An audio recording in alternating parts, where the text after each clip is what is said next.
Welcome back, everyone. This is Super Kelly Brothers Podcast, episode 348 for the 28th of June, 2026. My name's Sloan Kelly. My name's Jody Kelly. Good Oh, my evening. light's not on. Hello. I just realised my light's not on. Oh, my light's not on. Oh, I burnt my toast. Oh, you're like a ghost. That's right. You're just completely washed out. Probably better without the light, actually. You think so? Maybe. Do you know what? I'll turn the light off just now because then. Aye, that's better. And then kind of. I've ordered non-reflective glasses because it's not very good. When you put that light on there, you just turned into a light bulb. just a faceless globe of light. I bring you peace, as Mr. Burns in that X-Files episode. That was a better special effect of an alien than Disclosure Day had, and Steven Spielberg had in Disclosure Day. Just saying. Oh dear. All practical effects, Sloan there. I know. Yeah, exactly. All in-camera effects. Aye, none of your digital alien nonsense. None of your digital alien rubbish. Absolute jackassery, because that's out this week as well. Oh yeah. It's been a busy old week, box office wise. We should talk about that in just a second. But how's you? How's your week? I am a sweaty mess After the last few days. Call me Betty. No, well, I'm just meaning in here. In here has been brutal. Is it still warm? Yeah, I've got a fan. Kind of this place just seems to contain heat. And then when it's cold, it's kind of it contains heat when I've got a radiator on. It's every house in Scotland, by the way. That's yeah.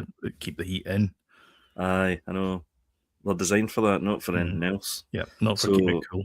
I was out last night though in Glasgow, and where we luckily sat down, there was some sort of fin type air conditioner fan thing that was blowing onto me, and I was like, Google Lens, I'm buying one of those. Absolutely brilliant. Going to buy it for in here. Absolutely dynamite. Although guaranteed, by the time that comes, Amazon deliver that, the weather have turned. You know. Did it? Well, it's turning already. I mean, it's 22 degrees in here, and I've got a wee thermometer up there. And through the week, it was 26, 27 in this room. It was 31 at one point this week. Oh, in your room? I think it was it Thursday? It must have been Thursday. But Scotland didn't even get the brunt of it. Scotland got a week in a sideswipe. It was South East England got the most of it. It was like crazy, like high 30s. Yeah. It's been sweaty. We're not. This country, the United Kingdom, in Ireland, is not capable of sustaining temperatures like this. We're not good at it, and the weather, it just hangs there. There's no breeze, no nothing. No. It just sits, and it's very oppressive. Aye. And you must be used to that when you were in Canada, because you had proper summers. We had proper summers, but the proper summers where it's warm, but there's also it's humid as well, but there was also a breeze as well. So it wasn't just sort of sitting there. There was like a through draft as well, and that really does help. Plus the fact we could nip in when it would get too hot. Because it's AC, of course. Yeah, that's true. So there's a respite that way, but there's no respite here whatsoever. It's just you're just sitting in your own sweat. To be honest, I'm sitting in a Zoom call at a Key and Peele sketch. I did get myself a new T-shirt though. You want to see it? Oh, did you? Yeah, sure. Yeah.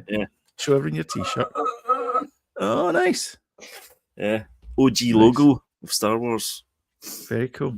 I was trying to describe the logo to James, and I was over at his house last week, and I was outside waiting for him to come out the toilet. Too much information here. It was a barbecue and stuff like that, and I was like trying to describe it. Then I turned around. He's got a big OG poster of Star Wars with that logo on it. And I'm like, "What's that one?" That's funny. That's my new T-shirt. Nice. Yeah.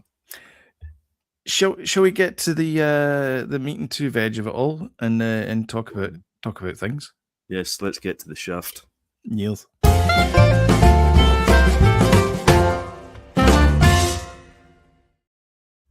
Well, the tip. Tip of the spear. The tip of the spear. Tip of the iceberg.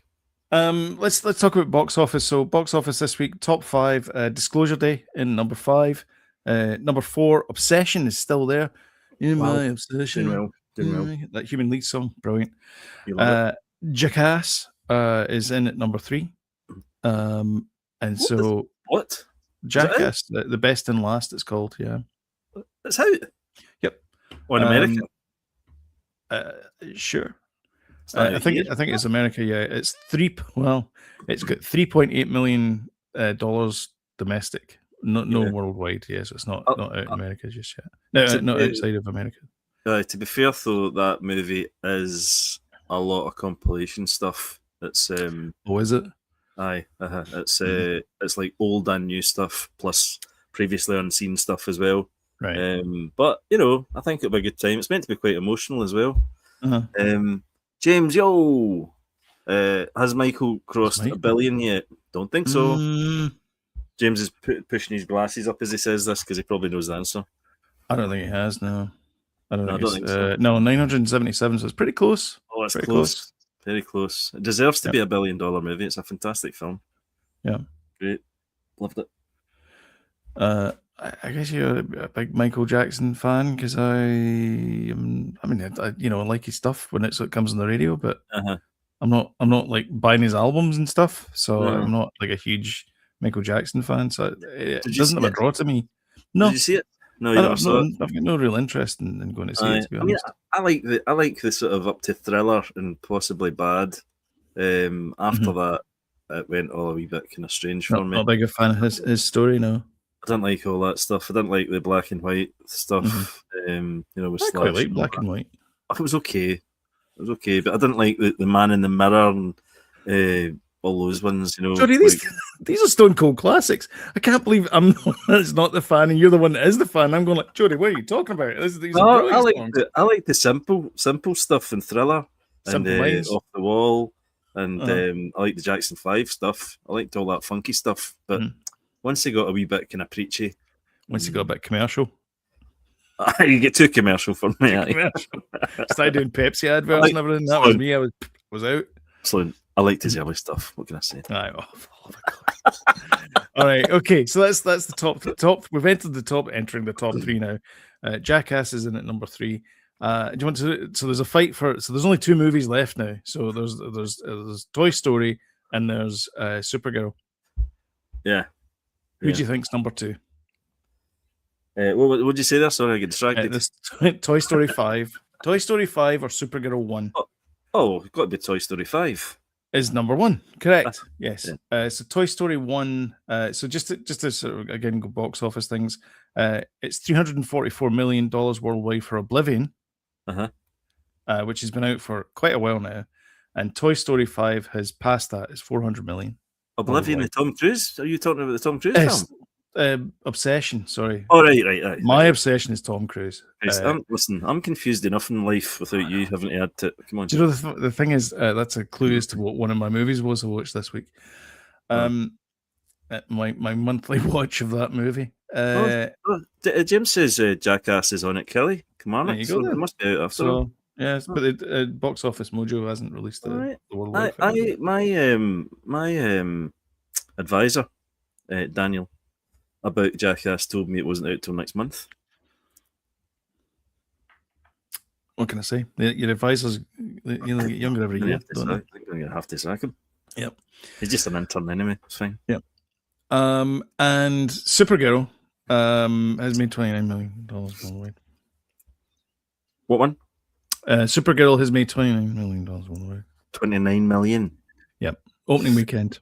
Yeah. I think I don't know when you want to start talking about it, but we can start talking about it. And by the way, we're going to talk about. So we've both seen Supergirl this week because it came out this week, and it is a big event. I think it's a big event. I think, yeah. So it's the follow up to Superman from last year. Kind of. Yeah. Well, it's the second movie in Peter Gunn and Peter Gunn and James Sarafin's Peter Sarafin and James Gunn's DCU. So it is the second movie. So this is the sophomore outing, as they say in America, or as we call it over here, the second film in this. And so it is an important film. Yes. I have thoughts. Me too. My daughter, who was sitting beside me, we did a few eye roll type things as well when we were watching it, and a few. To be fair, well, you did have a bit of a terrible experience compared to me in the cinema. No, that was Toy Story 5. Toy Story. Oh, still talking about Toy Story 5. Sorry. Yeah. No. For Supergirl, I had the experience was great. We did the one we couldn't get into the showing we wanted to go and see, but we got into the next showing, which was the Max Cinema that they've got in Omniplex, which is their IMAX Lite experience. So it's a bigger screen. It's a bigger screen. You're closer to the screen, and the sound system's a bit better. Okay. So the experience there was fine. Like it was a packed cinema. It was a really busy cinema as well. So in my experience, it was doing a roaring trade. Because the previous showing we couldn't get into, so we had to get the next one. So that's pretty good. Did you not have young kids wanting to go for a pee and shout, and their mum shouting at them? No, that's Toy Story 5, dear. Toy Story 5. Talked about that last week. Oh, right. Was it? Right, okay. God damn. Right, okay. I'm really confused here. I know. Right, let's start again. So, okay. So, Supergirl. So we're talking about Supergirl. Cars Orel. I wrote some notes about it. The good, the bad, and the ugly. Well, shall we say overall, did you like it? No. So I did again. Cards on the table. I didn't like Superman. Right. You didn't. I wasn't like it at all. I wasn't impressed with it. I felt like I'd seen the movie before, and to be honest, I felt like I'd seen this movie before. Somebody commented and said this is very MCU Phase 1. Not even as good as that, I don't think. I don't get it. I absolutely loved it. I don't understand. What? I utterly. I thought it was brilliant. I know James didn't like it as well, but I thought it was absolutely brilliant when it ended. Because apparently, it's the best part of the film. I was like that. Did you stay for the after credits shot?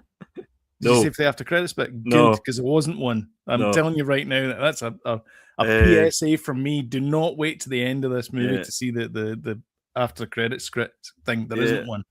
I think this is the first. It's got to be one of the first times that me, you, and James have agreed. Yeah, it's very rare on a film. We agree. I think he gave it 6 out of 5. I think 6 out of 10. I think me and you are 5 out of 5. 5 out of 10. It's 5 out of 10 for me. Yeah.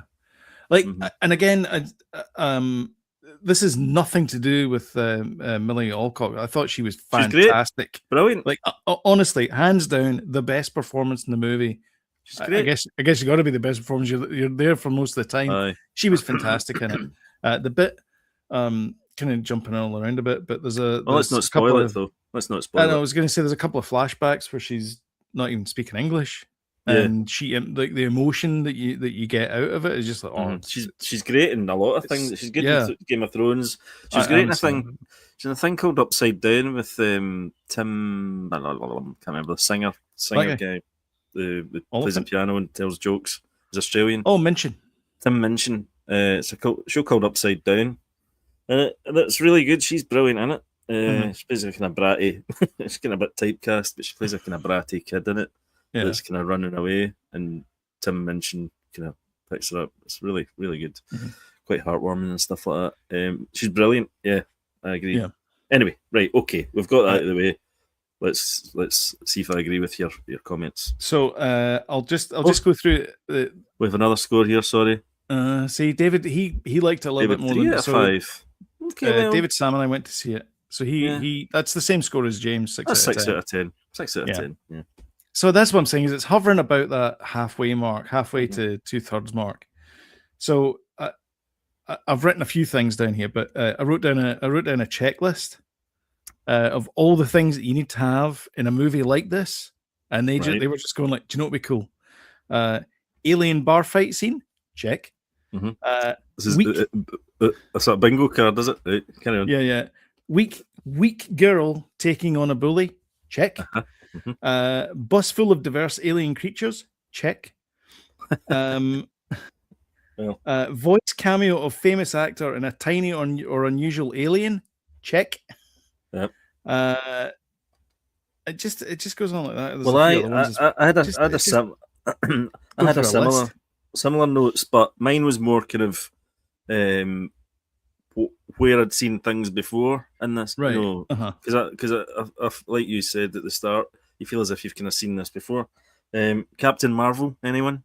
A lot of things. In fact, the Jude Law, the oh, I can't really The spoil it. band T-shirts. But anyway, there's a fight at the end that's very like the fight with Jude Law. Oh yeah, there is actually. It's like, okay, yeah. Captain Marvel. Also, Mad the Max. CGI is terrible in this movie, like really bad. Well, No, there's a bit where Kara flies through a cloud, and I swear to God that the smoke disappears, and it's almost like they forgot to not erase her face at one point because like her cheeks go kind of like that. The bit when she kind of comes out of, kind of near the end when she comes out of the spaceship, it's like a kind of open and it's just a black kind of void. She kind of comes out of it. It's very bad. Anyway, sorry. Just I'll briefly say this. Mad Max. I got vibes of Mad Max as well. The bad guy costumes. Yeah, definitely. Guardians of the Galaxy. My God, 100%. All over it. That was my biggest complaint about that was the fact is that why are they trying to make Kara Star-Lord? Like she had the duster, long coat, and she had the it wasn't a Walkman, it was an iPod. iPod. Huge I think. vibes. She had the orange felt headphones on as well. And by the way, I actually thought that opening 20 minutes was probably the best bit of the movie. I thought it was pretty good, Yeah. And I thought, whoa, this might be all right.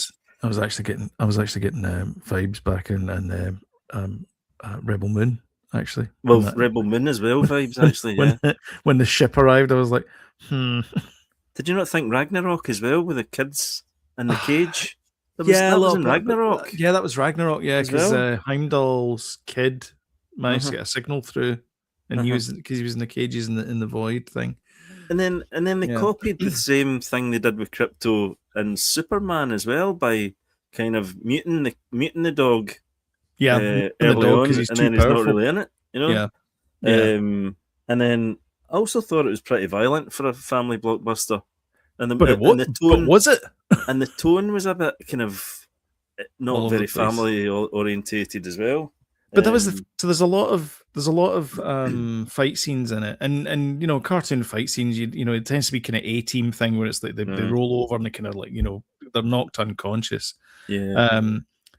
But there's a lot of blade work in this movie, and you hear kind of shing type noises, but there's no blood because it's a PG. No, I know. And it's really like there's no feedback from that, and it just feels a bit kind of it feels basically they're play fighting. Like every single fight does not feel like there's any weight to it or any like import or anything like that. In fact, there's one fight scene as well that I want to kind of pull up just now before we go to this comment. Sorry. But it's there's a fight scene where it's almost like they're embarrassed at how bad the fight scenes are in the movie. They actually pan away and show the band and the girl with the sword and just show her. I think that and was then maybe kind of pan back afterwards. I know it's supposed to be like a kind of funny thing. But I think it's to keep it as a PG status or whatever it is. I know, but it just felt like we're showing another fight scene. Let's just it was like Monty Python. It was like come over here for a second. It could be seen like that as well, I suppose. But James not in a funny way. Yeah, James is saying here it definitely felt like James Gunn gave Craig Gillespie a formula and then told him to stick with it. 100%, James. Yeah, absolutely agree with that. Yeah. I definitely got the vibe of Guardians of the Galaxy. I mean, Millie Alcock doesn't appear as Supergirl until 20 minutes before the end of the film as well. What the hell's that all about? In her outfit, yeah. And that's the other thing as well. Like the plot is so contrived to make her be nerfed in some points and be super powerful at other points. And it's like, really? I mean, I get the whole, red sun, yellow sun, but like it just seemed like everything was a bit too convenient. It was like there's one bit where she gets, I don't want to spoil it, but there's one bit where she gets knocked out, and the only reason she gets knocked out is so that the other character can get kidnapped by the bad guys. Like it's the only way. That's the only reason why she gets knocked out. Because she's super powerful at that point because she's Supergirl. Yeah, I mean, there's a lot of lazy script writing about this these days, and there's an awful lot of overuse of sort of alien characters, and this just felt like the Muppets at some places. The bus thing, I actually rolled my eyes at. I was like, oh, for the love of God! Everyone was sat next to me watching it, and at that point, she was like, "I'm out with this film. It's absolute, it's too much for me. Like the Muppet Show." I wanted to. There's a bit with the bus guy. The bus. She says, something in English to the bus guy, and the bus guy goes, "Eh," and then this little Babu Frick guy appears. And I'm like, for the love of God! I mean, they've just run out of stuff, and then it was just this comical. Haha, this is funny. It wasn't funny. It was pathetic more than anything else. A lot of it was juvenile humor. Yeah, but it was just this parade of this guy. There was a guy smoking, and there was a guy eating something disgusting, and it was like, really, it's like, is this where we're going now? And I think you're right as well. It was Virgin and Rebel Moon territory at points. Which is not a good place to be. Not a good thing, no. And the other thing as well is they had, so I was saying about it being CGI, it's one of them, there's bits in it that are really pretty as well. So they were on location in Iceland, I think it was, which is a fantastically beautiful country in the world. And they've got these little nice, like the farmstead is in like a valley, and then there's one where they go to, there's like a lake with like stones and just like a kind of quarry thing. Rogue One was.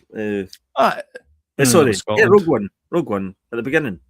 Andor, you're thinking of the movie at the beginning is. Oh right, Rogue One, yes, yes, exactly, and it was used in Prometheus as well, Alien Prometheus. That's right, in there.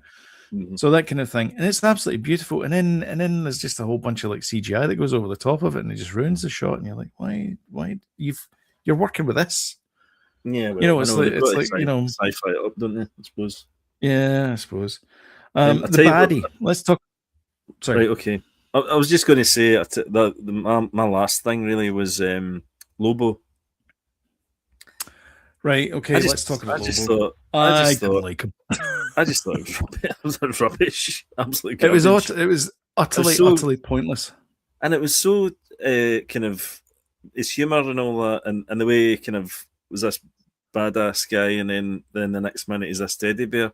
I just didn't buy it at all. Did you hear him signing off at the end of the movie? No. Right.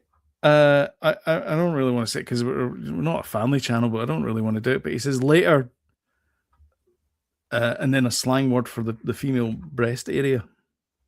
Did he? Yes. See, that's the kind of thing I don't think. Sam and I both looked at each other and went, "What the heck? What happened there?" That's the kind of thing that's totally misplaced in a family movie. If I take my young kids to see that, I don't want to. I think that's totally misplaced, misjudged. I think it really is as well. It's really, really bad, and I think Lobo is far too old a character to be. He did right, okay. Yeah. Like what? Seriously, in 2026? Yeah, no. I mean, I'm not a prude or anything much. No, I'm not a prude either. But I just think it's inappropriate, and it just objectifies that character. And you've spent the entire movie trying to like big up this character. And you just kind of like throw her away, like throw her under the bus like that. I don't know. And I also thought when I was watching it about the family movie factor, she murders a guy by shoving a dagger up into his throat, and you see it. You don't see there's no blood, like you say, but well, I never said who it was, well, I suppose. Or when it happens. But I was like, really? It's a bit dark. That's pretty dark. I mean, yeah. I guess she couldn't laser the guy because then it would be a bit too Homelander, I suppose. Yeah. A bit too on the nose. Let's talk about you mentioned about the baddies there. Let's talk about the chief bad guy. I don't know, this guy seems to be quite famous and he's been in a few things. I've never seen him before. I didn't recognise him, but he had all that stuff on his face. It was hard to tell. I mean, that's all this stuff where he's got like it's like a kind of like it's like a diamond plate almost, but it's like dots, and it comes off because she headbutts him at one point, and like all the dots appear on her forehead, and she kind of wipes them off. It's just weird. So there's a bit in it where the big bad guy arrives, a la that guy from Rebel Moon, and he comes into the farmstead, and you think to yourself, this is gonna be some big galactic thing, and he goes, "I want your swords," and I'm like, "What the?" So okay, again, we want your grain. I want your swords and your ice cream. Exactly, yeah. Not in that order. And before he does that, he sort of sits down. He comes in completely silently, menacingly, and all that kind of stuff. And he sits down, and he's got this kind of like necklace thing on there, and he goes like that and touches it, and it goes from red to green or green to red or whatever. I can't remember what it goes. It changes color anyway, and then he starts talking. So it's obviously like some kind of voice because there's a kind of thing goes on to it. At no other point does that come into the movie. None. No. So what was the point? Why show us it? Why give him that? What's the point in that? Yeah, I don't know. I know it's based on a comic book, Supergirl, Woman of Tomorrow. But maybe it's explained in there, but it's not explained in the movie. I've heard it's quite faithful to it. James might know better than us about that. He's a comic book guy, but yeah, I'd heard it was quite close to the comic book. I don't know if that's a good thing or a bad thing. I don't know if it's it must be quite a revered comic book. I don't know. Yeah, but this is where it kind of comes into this sort of the John Wick territory. He's not read it. That's right. It comes into John Wick territory because the plot of the movie is this thin. Crypto has been poisoned. The plot's thin. Because he's on a red sun planet, he's dying, and so Kara has to go and rescue her dog, and then she gets in tow with the only survivor of the family that was murdered at the start of the show, start of the movie, and so she comes along in tow because they need a sidekick to try and exposition. Exposition. Well, they've both got the same goal. She needs to get the antidote. Supergirl and she wants to. You kill my family, prepare to die. Yeah. Yeah. So she's Mandy Patinkin from Princess Bride. Yeah. Same idea. Blades and swords. So that's what happens. That's how they end up in there, and they go to all these crazy places, including a bar. And I swear to God, this is true. It's in the arse end of nowhere in the universe. And the singer, there's a singer at the bar, and so they go to the planet of misogyny, whatever it's called. I can't remember what it's called. It's called the planet of misogyny. Yeah. And there's a girl at the bar, and she's singing. Ba, ba, ba, da, ba, ba, songs and all that. I'm like, hold on a minute, the girl from Ipanema. Aye.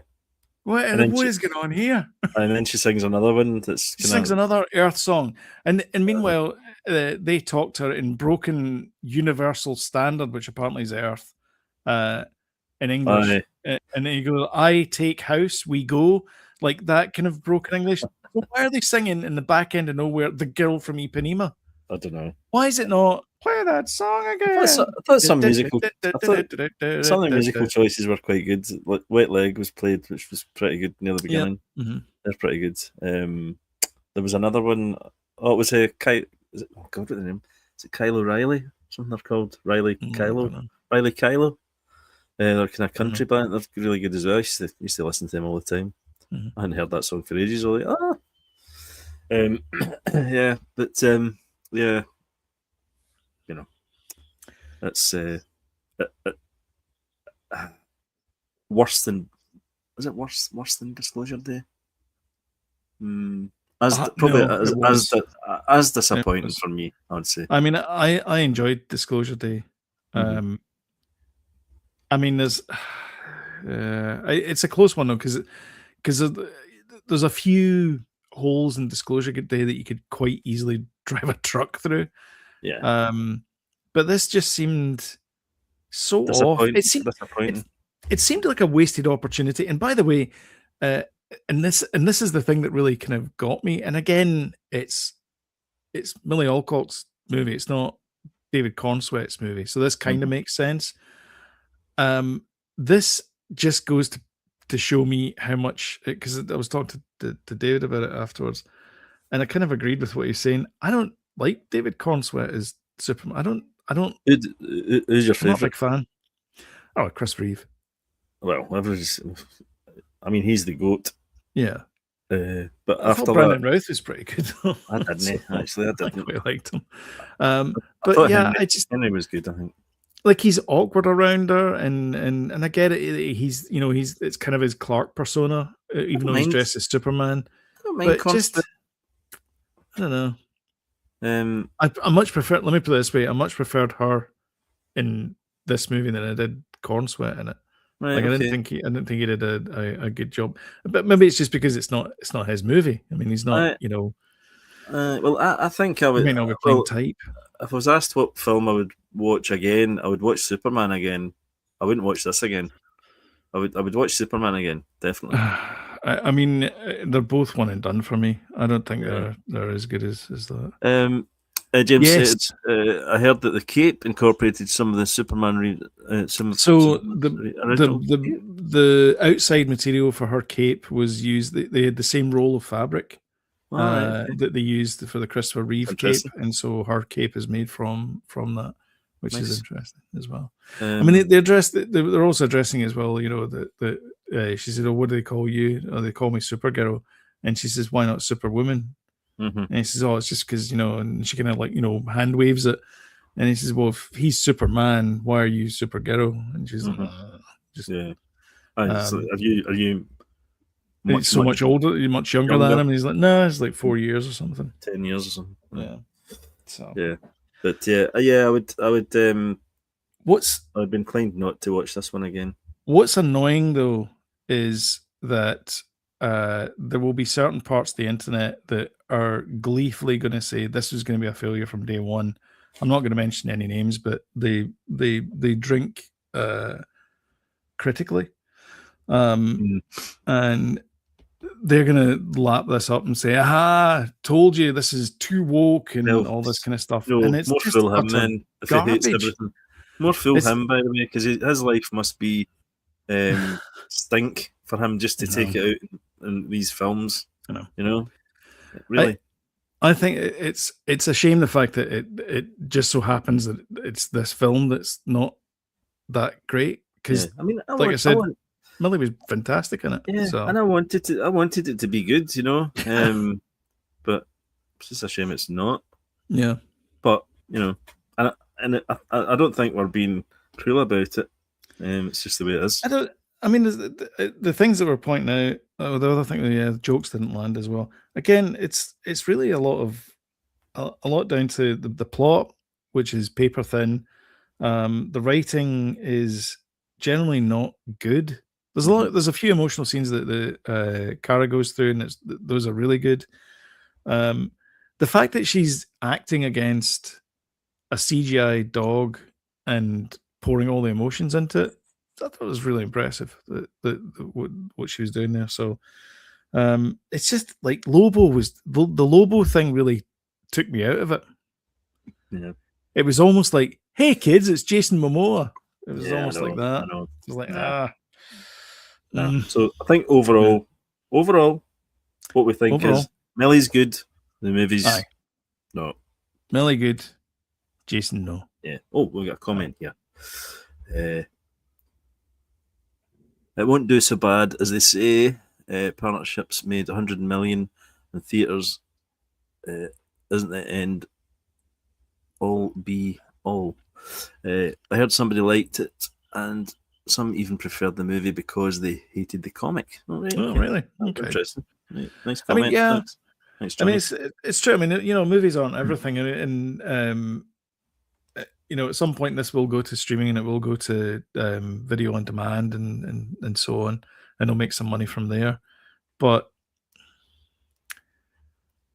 I think ultimately it's a failure, and I think questions are going to be asked of James Gunn as well. To be honest with you, now. Well, that's the thing. Yeah. I mean, maybe this is more of a problem for James Gunn and Peter Safran than anyone. Well, Superman didn't deliver really, no, not as well as it should have done. Supergirl was definitely not going to deliver you know. Yeah. So. What did Superman eventually do in the box office? I think it only did about 500 million. 5, maybe 550, maybe 618. It did. Oh, did it? Yeah. Which is, not bad. It's not bad, but it's not great for we're talking Superman here. And middle of summer blockbuster as well, July blockbuster. So Batman seems to always do better, doesn't it? The Batman was a $1 billion movie, wasn't it? The Batman, Robert Pattinson one. That was $1 billion movie. The Batman. That was 4 years ago. 772. But was that not $1 billion? I thought it was. No, Is that worldwide still in your line? Yep. All right. Domestic 369. Johnny's saying Clayface, Batman Part 2, Man of Tomorrow, and more. And I'm assuming you mean more hopeful. I'm more hopeful. I'm more hopeful. Yeah. Okay. I actually think. Well, they say Clayface is virgin in horror. So that'll be interesting to see how that pans out. But those aren't mainline DCU movies, though. No. So those are the sort of adjacent ones. Well, Man of Tomorrow is the Superman sequel. Oh, sorry, so Man of Tomorrow. Sorry. But right, technically, Batman Part 2 is a sort of what is it? Other world? What do they call it? Other worlds or something they call it. Can't remember what it is, but it's not part of the actual, because they're still looking for like a Batman for the DCEU, aren't they? Yeah. I think it's just DCU now. Because it's not Robert Pattinson, it's going to be popping up in the Superman movies. It'll be somebody else. Yeah, which is confusing. A little bit. Yeah, a little bit. Yeah. Bring back Jared Leto as the Joker. That's why I can't finish that sentence. Elseworld. That's it, Johnny. Yeah. Still part of DC. That's true. Yes. And still under James Gunn's watch as well. Tutelage. Elseworld. Yeah. So what's the next? What's the next DCU film, Man of Tomorrow? That's the next one. I think it is. No, sorry, it's not. It's Clayface. Clayface first. That's then, DCU. Man of Tomorrow. Oh, right. Okay. Right. Oh, EU. Expanded Universe. No, the DCU, the mainstream. How confusing it is. Ones. I know. James. No. The Mr. Gunn. The one that's tucked away. The Pocket Universe one. What's that one called? I don't know. And then you get the animations as well and stuff like that. Yeah, that's right, Johnny. Clayface. Right. And when I the DCU. DCU. Gun Universe. So it is part of the DCU.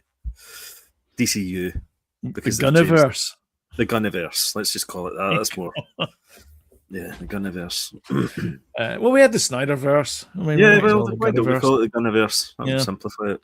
Yeah. Exactly. All right. I think so. Yeah.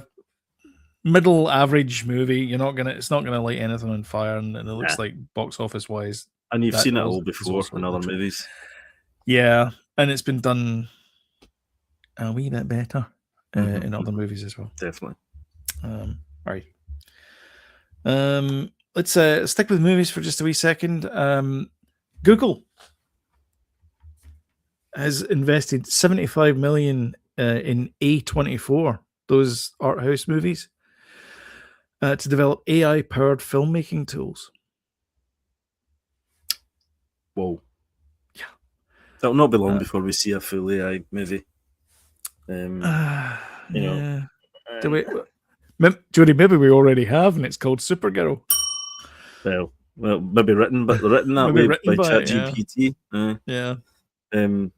James was just asking what the budget was for Supergirl. I'm not sure. And Johnny is, to me, Clayface is DCU, but better because of that one. Yeah. Let me see. Supergirl. 170 million. Johnny's saying 170. Yeah. Johnny's on the ball. Yeah. And it's not made that much money. Yeah, so they're going to spend $75 million, and they're going to create a whole bunch of AI tools for stuff. Was this part of the because Google had a kind of big demonstration of their kind of, they were rolling out the new Gemini stuff, weren't they? Yeah. I take it this is all part of that. Yeah, I mean, Google have been doing AI deals with everybody. So they've done a deal with Apple as well, because Apple Intelligence is basically gone, and they're replacing it with the same technology that Google Gemini uses, but it's not Google Gemini. Gemini adjacent. Aye, but it's like they were showing the kind of upgrade, the next gen, you know. So yeah, I saw a little bit of it, but not too much. Yeah, but it must be to do with it. So yeah, I mean, it's what's his name? Batfleck, Ben Affleck. He's also got an AI company that does tools for creatives, and it's very kind of similar to that, where it's that, you know, oh, there's a Starbucks cup in your, you know, medieval setting place. I'll just erase that from the frame. It's more fixing stuff. Yeah, it's more fixing stuff. Post production. And I think that's a good idea, because quite a lot of effects houses, they end up having to do post fixes. It's quite nichey, that though. I think if you free it up for them to, I know, but that's the thing is, if you free them up if you free the people up to do that, that means they can then work on the bigger stuff and make the CGI better. Yeah, because the you know, they're too stretched to do everything. Johnny's got a comment here saying, this is random, but what if Google buys a studio and uses YouTube for its distributor? Interesting. I mean, they've got YouTube TV in the States. Amazon have got studios. Why wouldn't Google? Especially if they are starting to do this AI movie thing, that could be the, you know, all the AI movies could come from that part of their business, you know. And Google Films. I mean, there's Apple Films. Yeah, you could release them on YouTube, but would there ever be? Does anybody think that there would be a summer blockbuster purely made in AI by Google? You know, potentially, probably, yeah. You know, but you still have to have the creatives in, because you don't want it to be written by AI as well. You know. Fair enough, the visuals and stuff come from AI, but you don't want it to be written by AI, because that would just be awful. You know. You know. I mean, that's how 1984 is. Like, that's how the movies in 1984 are made by the fiction machines.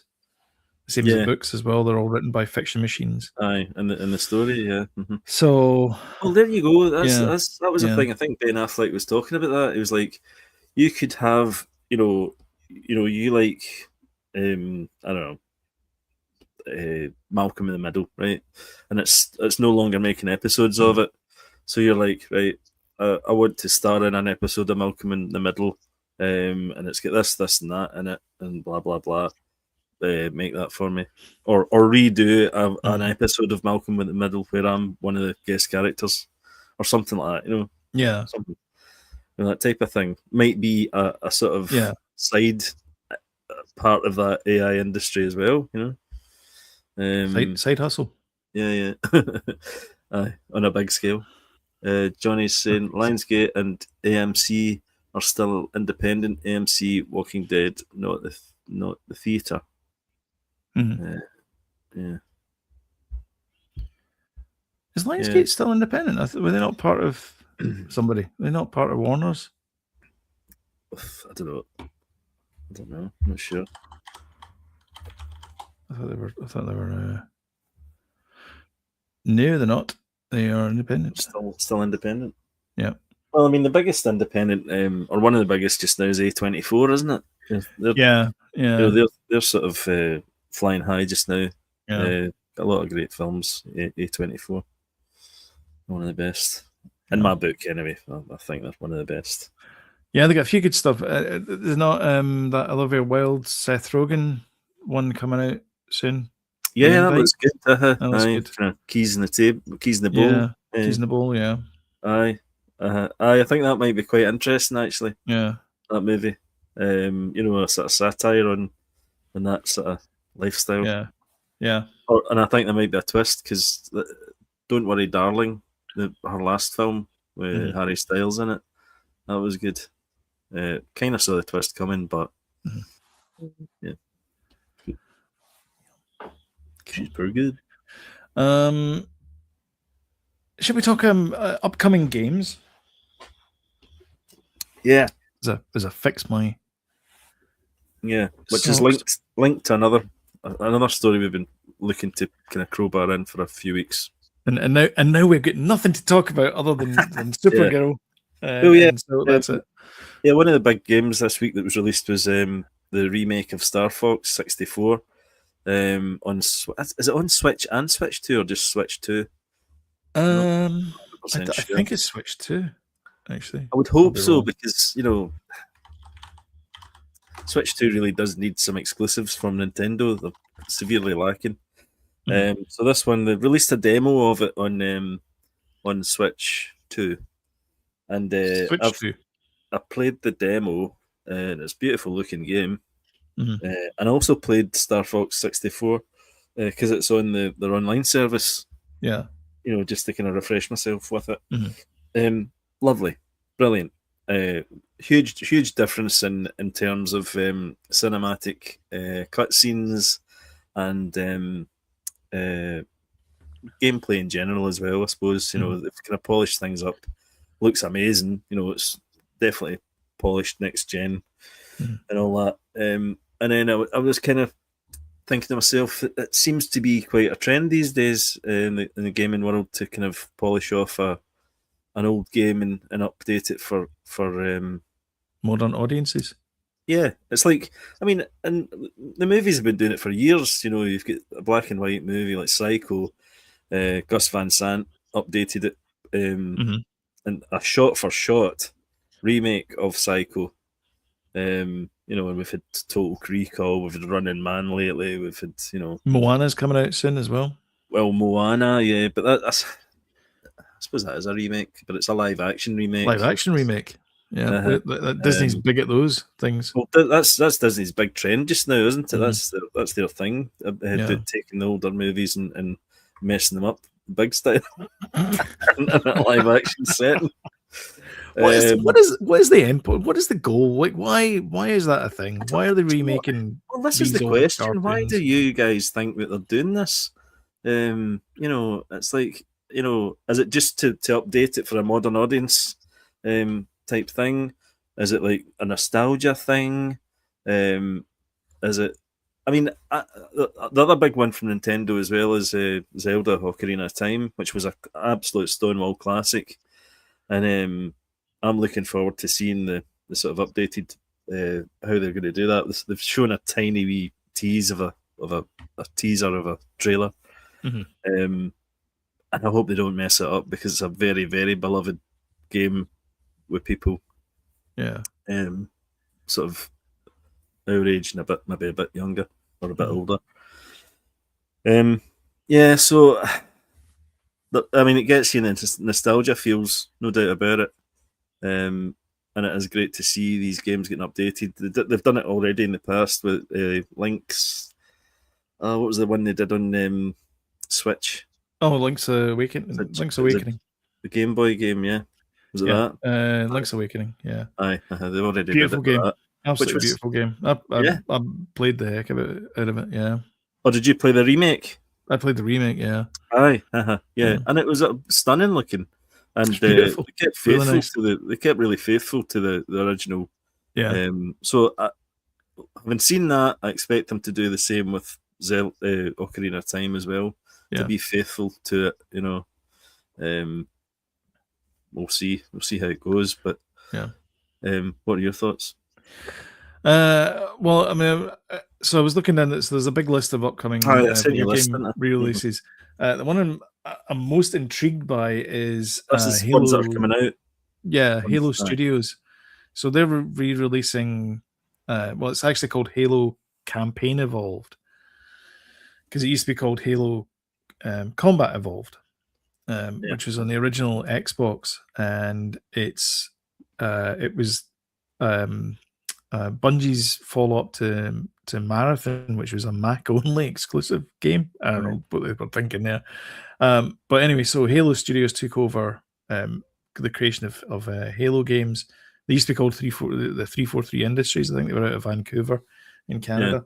Anyway, they're remaking it using the Unreal Engine 5. So, of course, it looks bloody gorgeous because it's... Oh, hello, cat. So it looks amazing. But the good thing about it, though, is that for the first time in forever, it will be available for the PlayStation as well. Interesting. Well, so if you all have a PlayStation, then you'll be able to play one of the greatest shooters of all time ever. And they just announced the remake of Rayman as well. Yes, quite beloved Ubisoft game, which looks gorgeous, bloody gorgeous.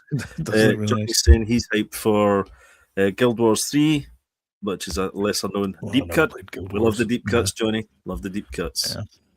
And a wee while back there they did Dead Space, which was a highly was that a PlayStation 3 game? PlayStation, I think it was PlayStation 3. No, Dead Space 3 was Dead Space was all over the place.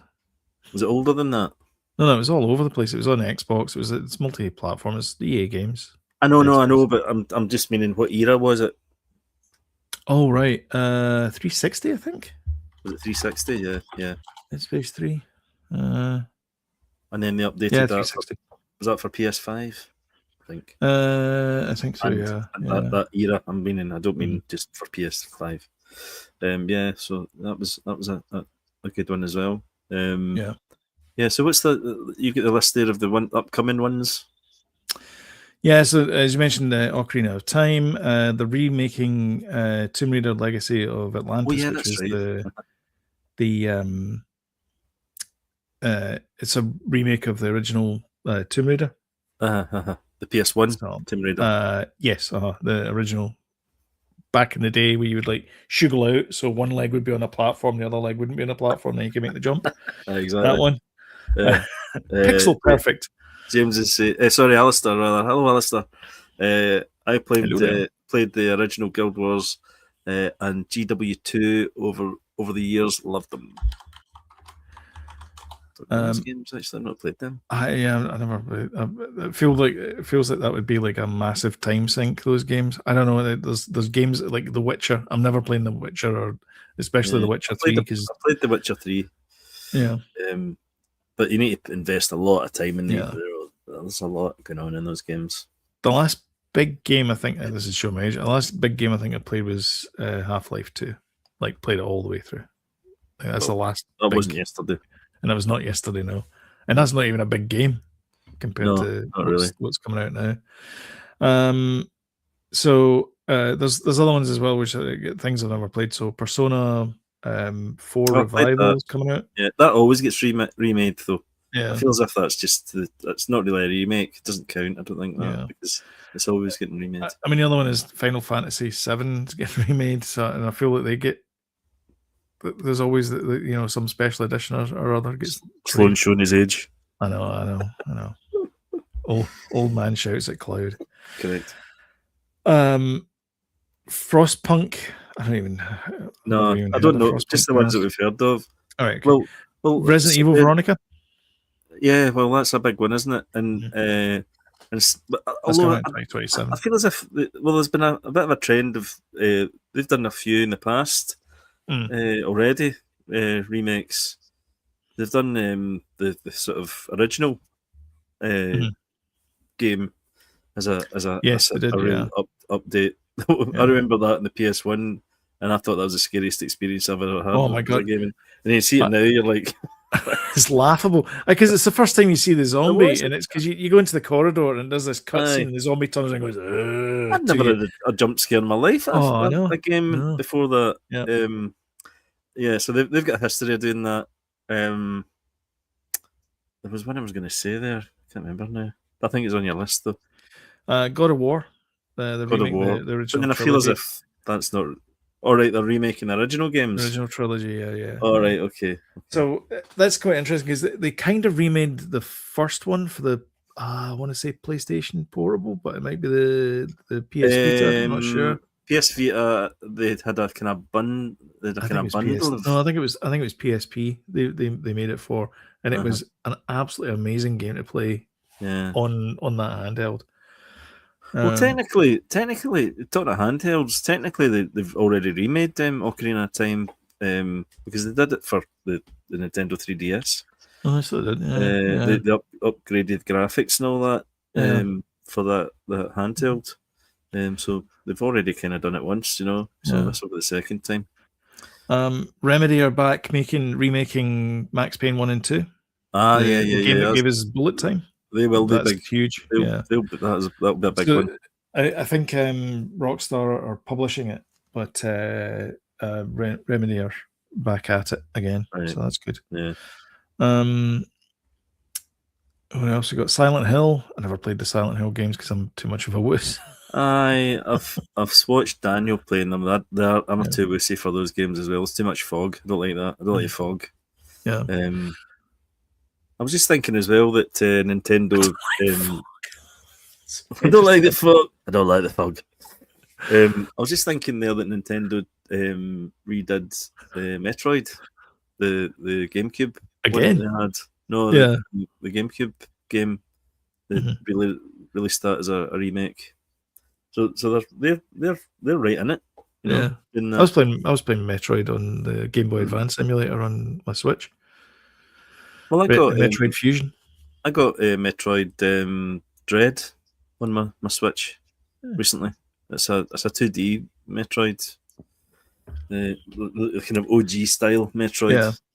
Actually, really good. Actually, I think I might get Axiom Verge because I played Axiom Verge as well. Verge on the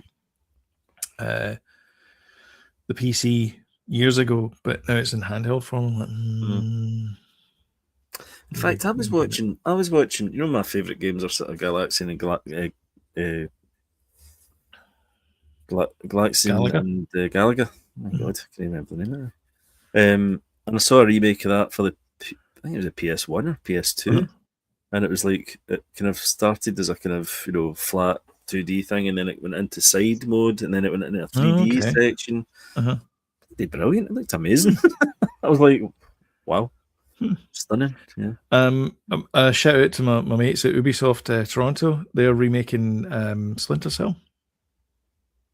Oh, that'll be interesting. So, they were beloved games in the 360. Yep, Tom Clancy and all that kind of stuff. Yeah. Favorite game of all time, James. Hello there. My favorite game of all time is I'd have to say Galaxian, for the simplicity, but probably Mario 64. I like Mario Odyssey. It's a tough one, isn't it? What's yours, Sloan? Crackdown.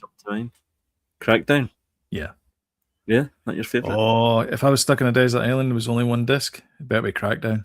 Do you know what I liked back in the day? Blast Corps, the rare game on N64. I loved that game.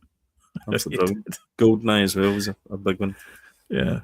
Probotector as well. Probotector's nightmare fuel though. It's Probotector. I like a running gun. I like a running gun as well. Yeah. Metal Slugs, they're good as well. Yeah. There's James. There is a new Wolverine game coming out. Yeah. It looks pretty gory actually. It looks good. But it's the same people that made the Spider-Man games that are making it. Oh, is it? Oh, nice. Yeah.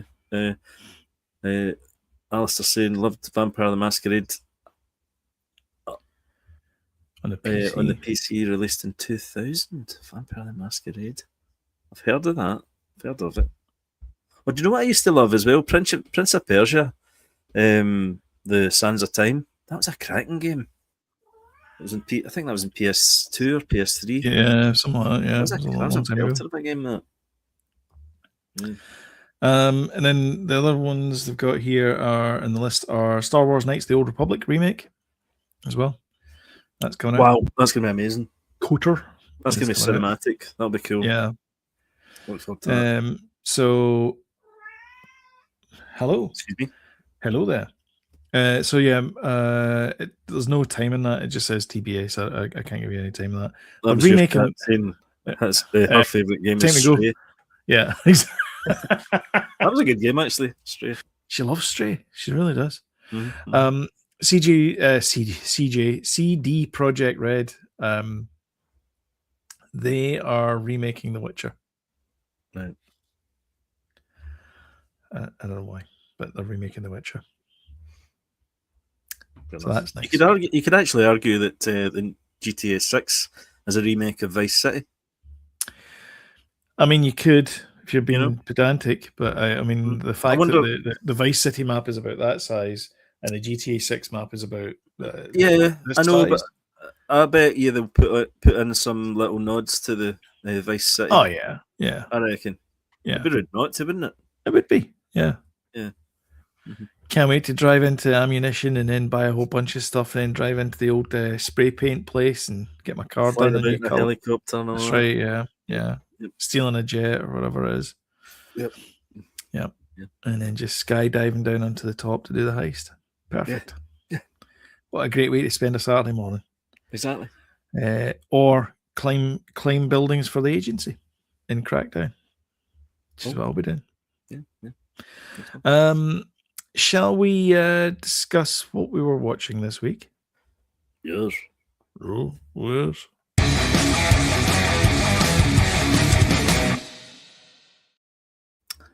I'll look for my phone here, but I watched that thing that you told me about, the maternal instinct or whatever it's called. Did you? It's grim, isn't it? It goes on a bit, I thought, and then the payoff is absolutely horrific. I mean, it could have been a more horrific payoff. No. And I actually didn't see it coming. So yeah, I didn't enjoy it that much, I don't think. Yeah. It was pretty horrific. But it was like a movie length, but it could have been shorter,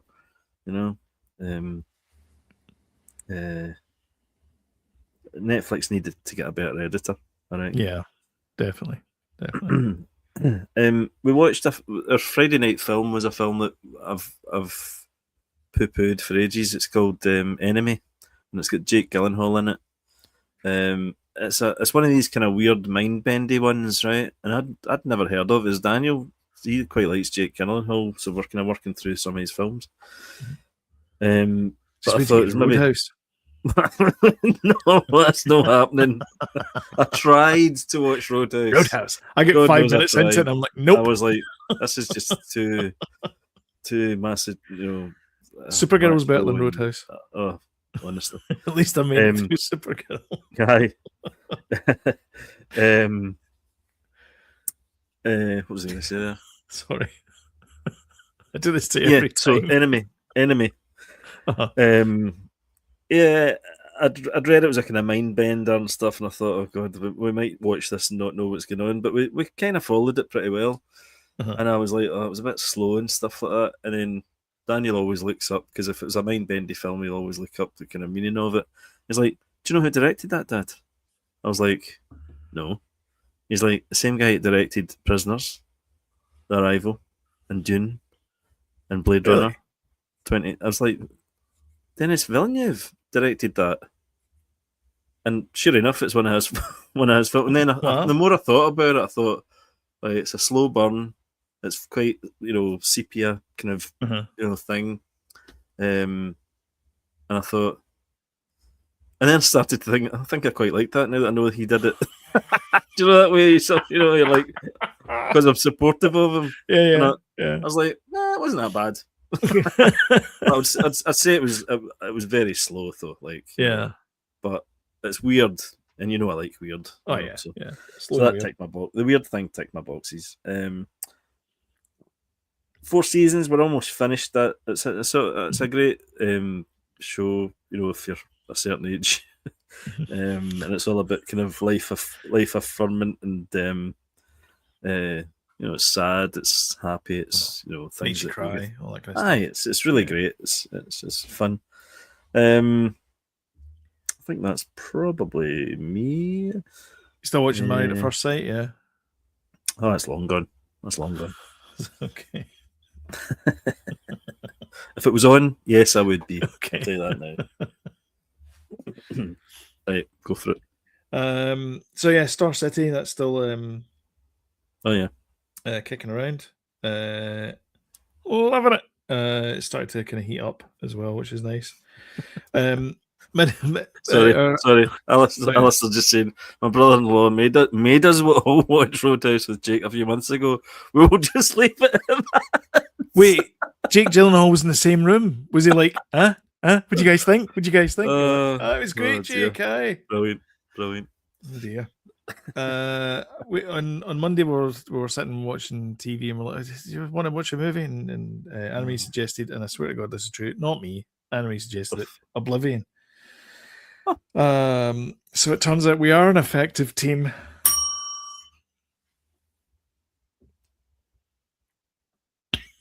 Tom Cruise. I don't know. Does anybody Tom Cruise, and it's Joseph Kosinski, I think his name is. The guy what directed F1 and Tron Legacy. Did he not do the last Indiana Jones? I think he did. In fact, I actually think this is based on a graphic novel that he did. No, that was James Mangold. Oh, so it was. Oblivion is based on a comic book that he did. So there you go. It's fantastic. I love Oblivion. Oblivion is one of my favorite science fiction films. Very very rewatchable, yeah. Because Tom Cruise is he's so damn likable in these things, and the supporting cast are amazing as well. And you've got Morgan Freeman as well. Hello. Did you see the trailer for that new Digger? It doesn't give much away, but it kind of goes through his career. Yeah. It's a great the retrospective trailer. Yeah, fantastic. Really good. We started watching Harbin Coben's I Will Find You. I have a unique set of skills. I will find you.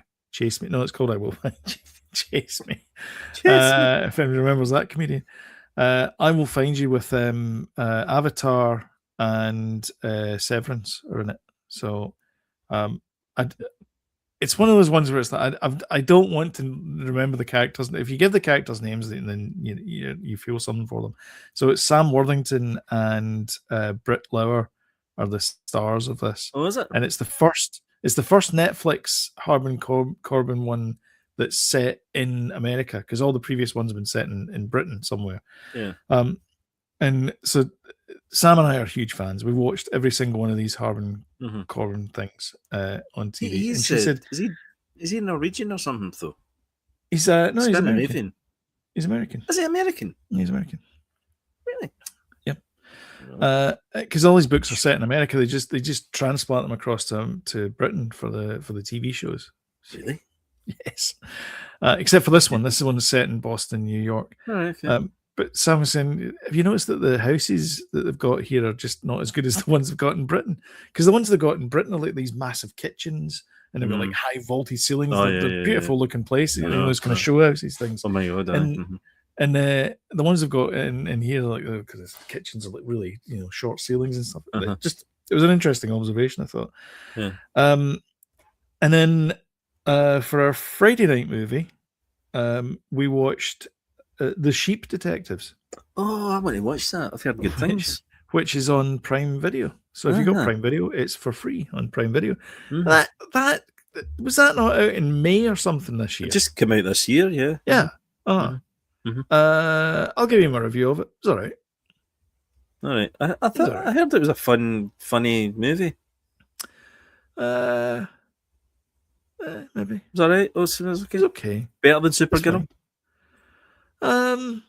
Oh no, really? Not even better than Supergirl? Actually, no, it was, yeah. Because I gave it, so again on Letterboxd. So Letterboxd, I gave Supergirl 2.5 stars out of 5. And for Sheep Detective, I gave it 3 out of 5. So yeah, it's better than Supergirl. It's it's a typical kind of again, it was one of those, this redefined cinema, because I read about it, and of course that just spoils it for Is it me. a bit like Babe, the pig movie? No. Is it talking animals? No. Somebody called it, and I thought this was really funny, Grass Onion, which I thought was hilarious. All right, okay. It's the best description of it Knives ever. Out, yeah. Yeah, Knives yeah, Out, but with sheep. Okay. Knives Out, but with sheep. So it's basically it's about this shepherd. The story is, if you don't know about it, is this shepherd played by Hugh Jackman likes to read to his sheep at night. So they all gather in front of his Airstream caravan, and he reads them novels. And his favorite type of novel, and therefore the sheep's favorite type of novel, is murder mysteries. It's basically Harbin Corbin novels. Is murder mystery, and so they think they're kind of quite good at detecting, and so, but it's like a cast of like what's his face, Bryan Cranston. He plays one of the main characters. Julie Louis-Dreyfus is the main sheep. Lily. Chris O'Dowd is in it as well. He plays another sheep. Rhys Davis is in it. Like all so these big talking names animals then. Yeah, it's talking animals. Yeah, like Babe. Yeah, but they don't. I don't mean the story's the humans. same, It's like Animal Farm meets I don't know, Columbo. Glass Onion. Glass Onion, yeah, Grass Onion. It's fine. It's a good fun movie. The entire family would enjoy it. A proper family film. Yeah. A proper family film. Yeah. No, I fancy it. Emma Thompson's in it. Oh, lovely. There you go. Lovely Emma. Thompson. Yeah. And that's it. Yeah. So I recommend. My weekly recommendation is Oblivion. Go and watch that. It's fantastic. Yeah. And mine, once I knew who directed it, was Enemy. Fantastic. All right, folks. And on that note, if you wouldn't mind hitting the old like button and sharing on social media, we do appreciate each and every one of you, of course, taking the time this on a Sunday evening, on a school night, to come along and talk to us as well. So and chat away. Brilliant comments, guys. Fantastic comments, Johnny, as always. New guy. Yes. Hello. Please, if you haven't already. And we'll see you guys next Sunday at 9 p.m. UK time. Cheers. Thanks, Alistair. Cheers, guys. Bye.